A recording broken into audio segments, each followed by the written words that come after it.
Hello everyone, welcome to our Spark Education. कैसे हैं आप लोग? मैं उम्मीद करता हूँ बहुत ही अच्छे होंगे, ज़बरदस्त होंगे। आज आप लोग के लिए फिर से तांडव बैच का पार्ट 3 सब्जेक्टिव साइंस कर लेके आया हूँ।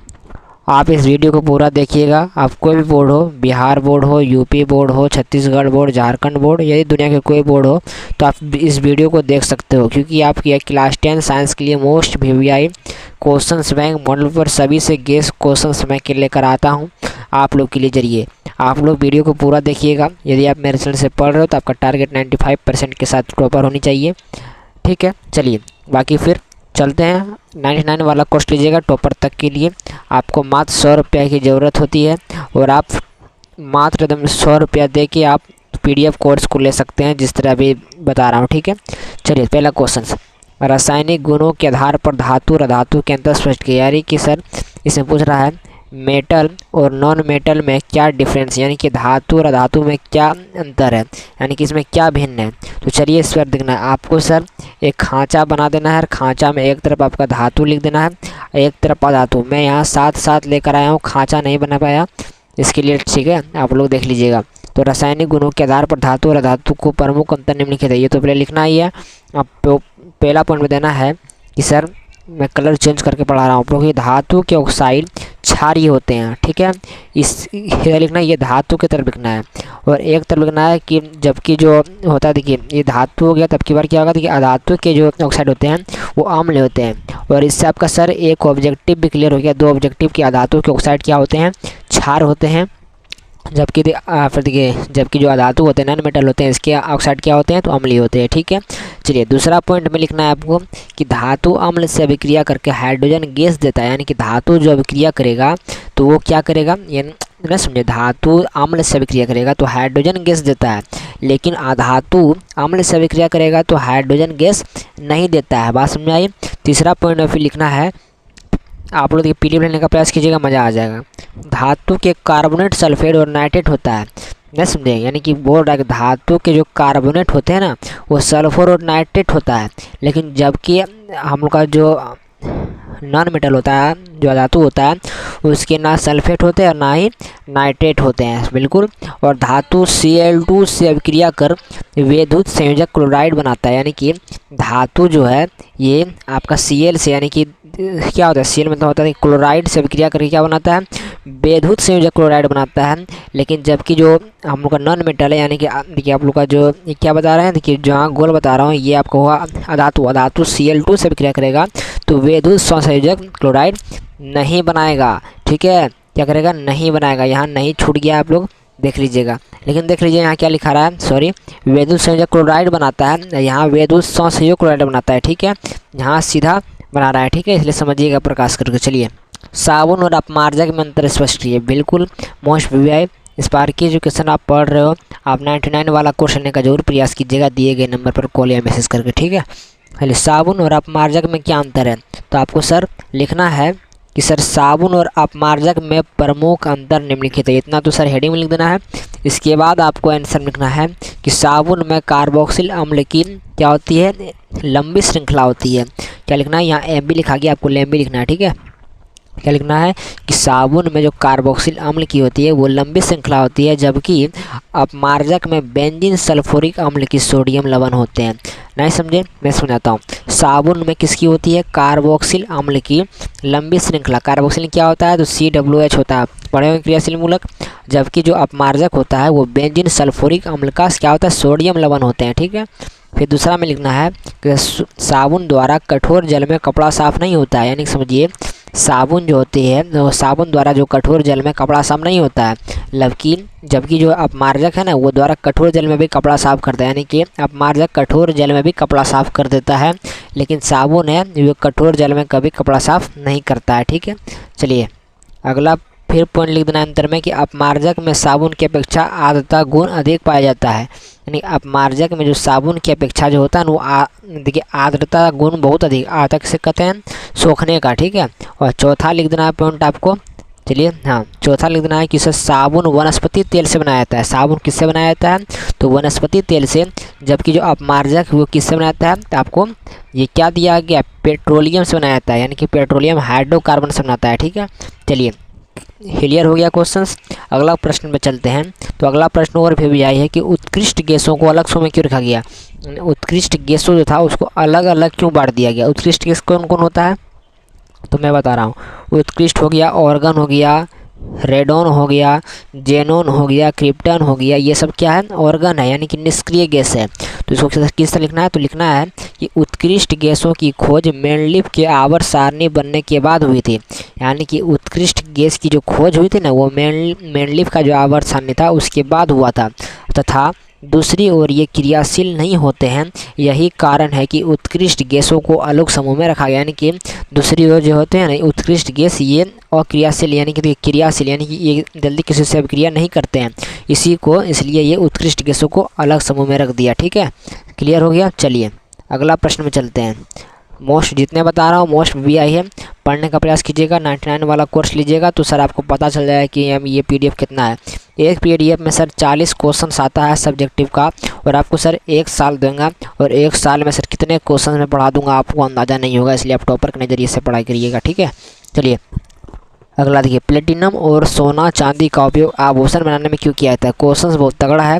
क्या करा कि प्लेटिनम और सोना चांदी का उपयोग आभूषण बनाने में क्यों किया जाता है। तो देखिए प्लेटिनम और देखिए प्लेटिनम जो होता है और सोना चांदी का जो उपयोग होता है वो हम लोग आभूषणों में क्यों करते हैं। देखिए सोना चांदी का क्या होता है हम लोग पहनते हैं, जवाहरात पहनते हैं ना, तो इसी को लिखना है कि प्लेटिनम सोना और चांदी कम क्रियाशील होता है।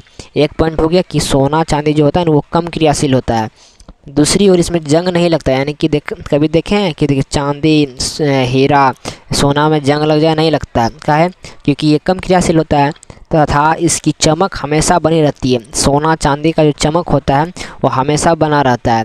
यही कारण है कि प्लेटिनम और सोना चांदी का उपयोग हम लोग आभूषण बनाने में क्या करते हैं। बस 2 नंबर का प्रश्न है, जितने बता रहा हूँ ये 2 नंबर का प्रश्न है। ये फिर से क्वेश्चन रिपीट हो गया कि साबुन और अपमार्जक में अंतर। तो ये इसको लिख दीजिएगा कि साबुन में कार्बोक्सिल अम्ल की लंबी श्रृंखला वाला सोडियम लवण होता है, जबकि अपमार्जक में लंबी श्रृंखला के बेंजीन सल्फोनिक अम्ल का सोडियम लवण होता है। पहले बताया गया है। फिर दूसरा में लिख देना है कि सर साबुन कठोर जल में भी सफाई में लिए उपयुक्त नहीं है, जबकि अपमार्जक कठोर जल में क्या करता है, कपड़ा साफ कर देता है, बताए थे अभी। तीसरा में कि साबुन जो होता है वो ये वनस्पति तेल से बनता है, जबकि अपमार्जक क्या होता है, तो ये हाइड्रोकार्बन से, कुछ हाइड्रोकार्बन होता है ईंधन से। क्या कौन ईंधन, पेट्रोलियम से। ठीक है, चलिए साबुन से जल प्रदूषण कम होता है, जबकि अपमार्जकों से जल प्रदूषण अधिक होता है।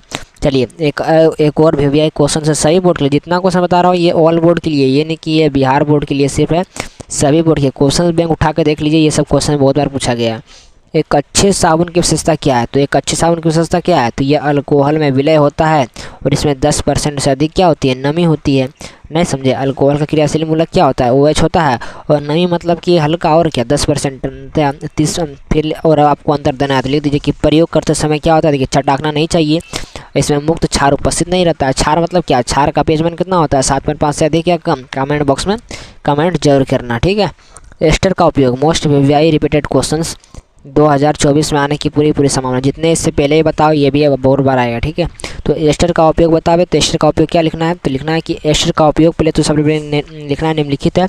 इसके बाद आपको लिखना है कि एस्टर का उपयोग क्या होता है, 63 यानी कि देखिए 6 यानी कि 63 पेय पदार्थों में किया जाता है, इतने पेय पदार्थों में किया जाता है एस्टर का उपयोग। ठीक है, और दूसरा में लिख देना है कि सर एस्टर का उपयोग आइसक्रीम बनाने में किया जाता है। क्या समझे, एस्टर का जो उपयोग होता है हम लोग आइसक्रीम बनाते हैं। ठीक है, और एस्टर का उपयोग क्या करते हैं हम लोग, क्या बनते हैं, मिठाई रसगुल्ला सब बनाते हैं। ठीक है, और एस्टर का उपयोग हम लोग इत्र बनाने में, इत्र किससे खत्म हुआ, तो इत्र कहते हैं हम लोग सेंट, सबको समझ लीजिए, इसी को हम लोग आम भाषा में इत्र कहते हैं। ठीक है, चलिए सोडियम और पोटासियम को केरोसिन तेल में डुबाकर क्यों रखा जाता है। मोस्ट रिपीटेड क्वेश्चन जो कि एग्जाम में सर बार बार आया करता है और आएगा 2024 के एग्जाम में। आप कोई भी बोर्ड से तैयारी कर रहे हो, खाली 99 वाला क्वेश्चन लेने का प्रयास कीजिएगा। एक PDF में 40 सब्जेक्ट दे रहा हूँ और आपको सर 1 साल तक दूंगा PDF, तो समझ लीजिए कितना आपको क्वेश्चन बता दूंगा, इससे बाहर तो एग्जाम में आएगा नहीं बुआ। ठीक है, चलिए सोडियम और पोटासियम को केरोसिन तेल में, यानी कि सोडियम होता है ना और एक होता है K यानी कि, तो इसको सर हम लोग क्यों डुबाते हैं तेल में, कौन तेल में, तो सर हम लोग डुबाते हैं कौन तेल में, तो ये केरोसिन तेल में क्यों डुबाते हैं, तो समझिएगा।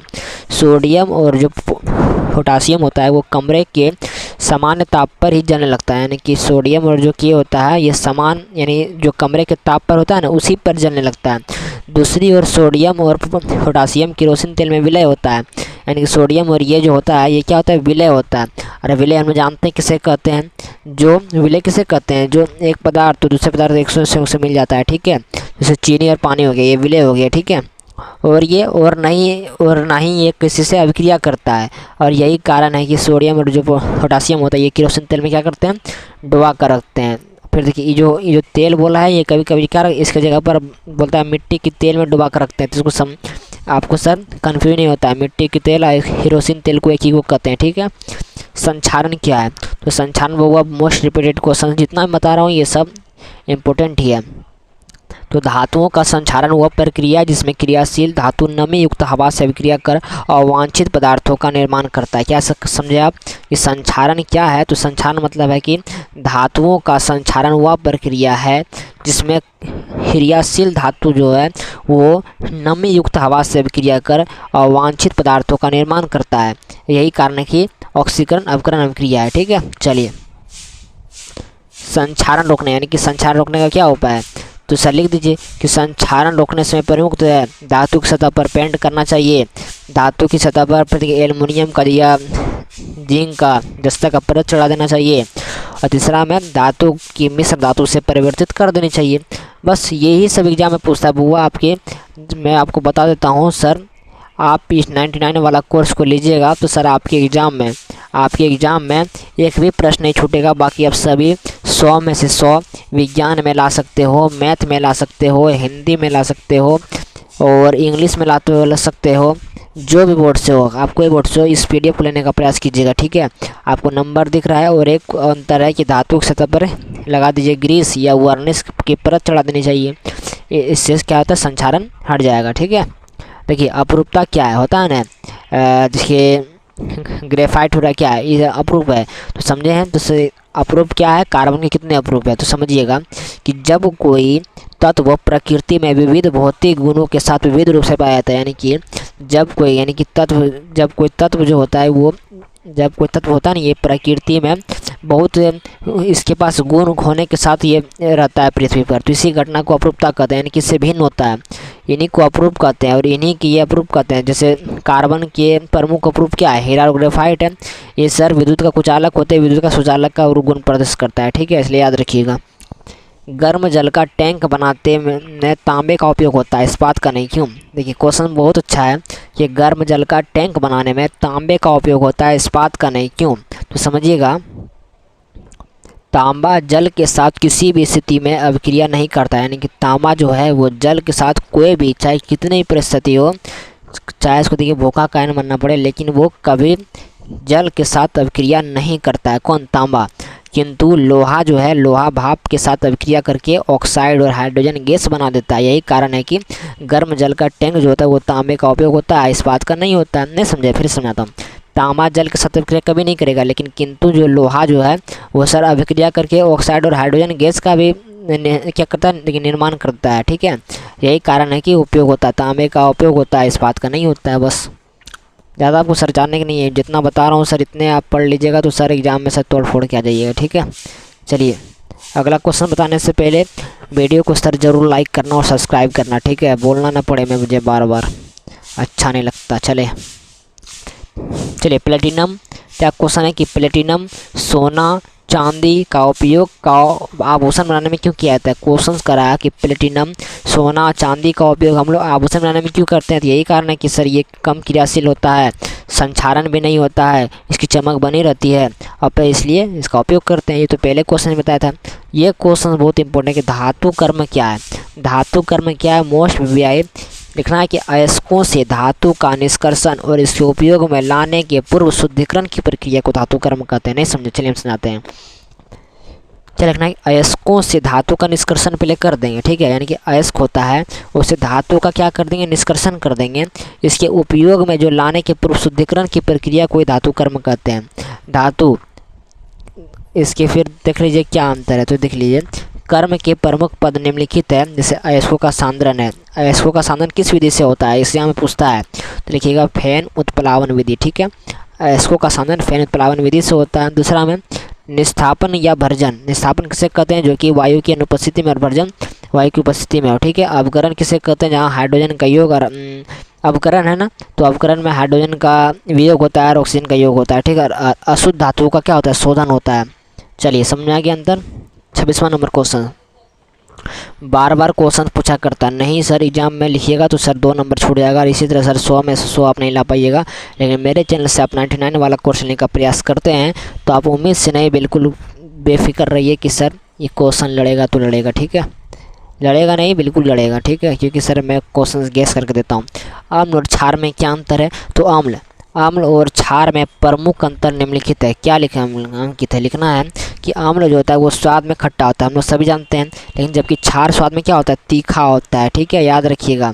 अगला, आम्ल जो होता है वो रंग नीला को, सॉरी चलिए, आम्ल जो होता है वो रंग होता है ना नीला को लाल करता है, लेकिन क्षार लाल को नीला करता है। देखिएगा लिखा है कि आम्ल नीला को लाल करता है, लेकिन क्षार लाल लिटमस पत्थर को नीला कर देता है। ठीक है, तीसरा पॉइंट में लिखना है कि अम्ल जल में घुलकर हाइड्रोजन आयन देता है, यानी कि अम्ल जो होता है वो जल में घुलेगा ना तो ये हाइड्रोजन H+ आयन देगा, लेकिन जबकि क्षार जल में घुलकर हाइड्रोक्साइड यानी कि OH- देता है आयन। ठीक है, याद रखिएगा।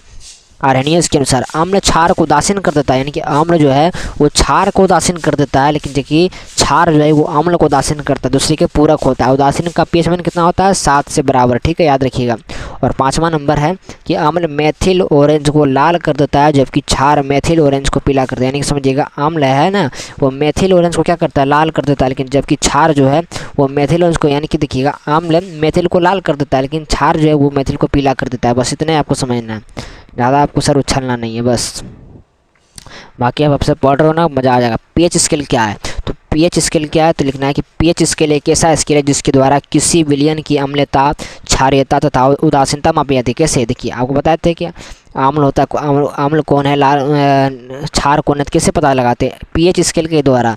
ठीक है, इसके बाद इसका आविष्कार किसने किया, तो ऑब्जेक्टिव पूछता है कि इसका आविष्कार pH का किसने किया, तो सोरेनसन। ठीक है, सोरेनसन महोदय ने किया, जिस पर 1 से 14 अंकित रहते हैं, यानी कि ये जो स्केल रहता है इसमें 1 से 14 तक अंक अंकित रहते हैं। ठीक है, जैसे आप इसका स्केल होता है ना बच्चा वाला स्केल, इसी तरह जब विलयन का pH मान 7 से अधिक हो तो वो अम्ल होता है, पता है ना। जब विलयन का pH मान 7 से अधिक हो तो वो क्या होता है, 7 से अधिक तो वो अम्ल होता है। देखिए सॉरी, 7 से अधिक जो रहता है वो क्षार होता है, लेकिन 7 से जो कम होता है वो सर 7 से अधिक होता है वो क्षार होता है। यहाँ उल्टा लिखा गया है, आप लोग माइनस कर लीजिएगा। उदासीन 7 के बराबर होता है। ठीक है, चलिए, और pH मान log प्लस होता है। चलिए, ज्वाला क्या है, मोस्ट प्रीवियस क्वेश्चन, ज्वाला क्या है, तो ज्वाला वह क्षेत्र है जिससे कोई गैस से पदार्थ जलता है, यानी कि ज्वाला वह क्षेत्र है जिससे कोई गैस पदार्थ क्या होता है, जलता है, उसे ज्वाला कहते हैं। शॉर्ट फॉर्म, कोई ठोस द्रव ईंधन भी ज्वाला के साथ जल सकता है। ठीक है, याद रखिएगा। श्वसन एक मंद दहन है, क्यों, यानी कि श्वसन जो होता है, श्वसन किस प्रकार की है, उसमें छेपे या बताइएगा। तो श्वसन एक मंद दहन है, कैसे, तो इसको बताना है आपको। ठीक है, तो श्वसन में ली गई ऑक्सीजन कोशिकाओं में संचित ग्लूकोज के अणुओं का ऑक्सीकरण करता है, जिसके फलस्वरूप मंद गति से ऊष्मा उत्पन्न होती है। यही कारण है कि श्वसन को मंद, आप तो सर ये साइंस की भाषा में आपको लिखे समझाना किस तरह से मैं समझा रहा हूँ। श्वसन में ली गई ऑक्सीजन जो होती है वो कोशिकाओं में संचित ग्लूकोज के जो अणु होते हैं वो इससे ऑक्सीकरण करता है।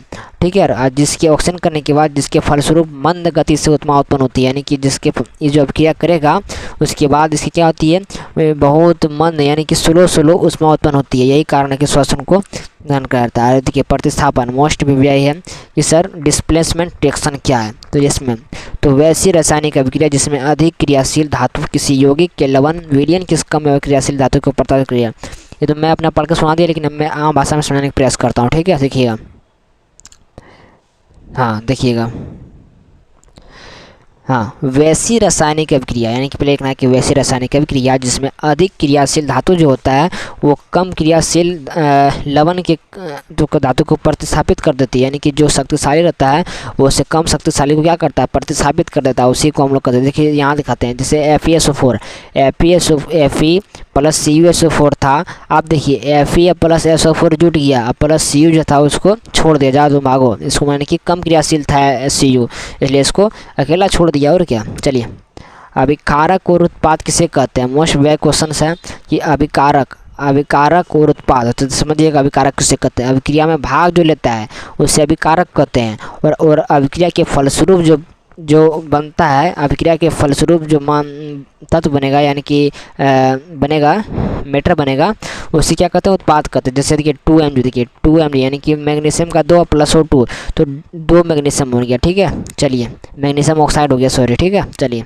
और रासायनिक अभिक्रिया क्या है? तो रासायनिक अभिक्रिया देख लेते हैं क्या है कि जब कोई पदार्थ अकेले या अन्य पदार्थों के साथ अभिक्रिया करके नए पदार्थों का निर्माण करते हैं जिसके मूल गुण अभिकारक के मूल गुण से बिल्कुल भिन्न होता है, उसे रासायनिक अभिक्रिया कहते हैं। जैसे CO3, मैं समझाता हूँ रासायनिक क्या है। जैसे जब कोई अभिक्रिया अकेले, या देखिए जब कोई अभिक्रिया है, कोई पदार्थ है, 2 से अभिक्रिया करेगा और एक नया पदार्थ का निर्माण कर देगा। जैसे आप समझिए लड़का, जैसे सॉरी ये नहीं बताऊँगा, लेकिन समझ लीजिए ये बॉयस है और ये गर्ल्स है, दोनों में संयोग होगा तो तब ना बेबी का निर्माण होता है कि नहीं। इसी तरह आप समझिए कि जब कोई पदार्थ अकेले या कोई अन्य पदार्थ के साथ अभिक्रिया कर लेगा तो एक नया पदार्थ का निर्माण कर देता है, उसी को रासायनिक अभिक्रिया कहते हैं। यानी कि रासायनिक अभिक्रिया तो मान लो तो क्या होता है इसका इंग्लिश, रासायनिक का केमिकल रिएक्शन, ठीक है। चलिए जैसे आप COC होते हैं, यानी COC में क्या होता है? कैल्शियम कार्बोनेट होता है, CO यानी कि कॉपर ऑक्साइड प्लस CO2 यानी कार्बन डाइऑक्साइड, तो क्या बन गया? H2 + Cl2 2HCl हो गया। अरे देखिए ये क्वेश्चन कितना इंपॉर्टेंट है कि क्या कारण है कि दिया सलाई तिनके को जला देती है किंतु लकड़ी के गुटकों को नहीं जला सकती है, क्यों? तो आपको लिखना है तिनके का ज्वलन ताप काफ़ी निम्न होता है, यानी कि तिनके का जो ज्वलन ताप होता है वो बहुत कम होता है, लेकिन जिससे दिया सलाई के ज्वलन ताप की प्राप्ति होता है और वह जलने लगता है, जिससे दिया सलाई की ज्वलन ताप की प्राप्ति होता है, ठीक है, यानी कि प्राप्त हो जाता है और जलने लगता है। जबकि के गुटके का ज्वलन ताप काफ़ी उच्च है, जिससे दिया सलाई से ज्वलन ताप की प्राप्ति नहीं होती है।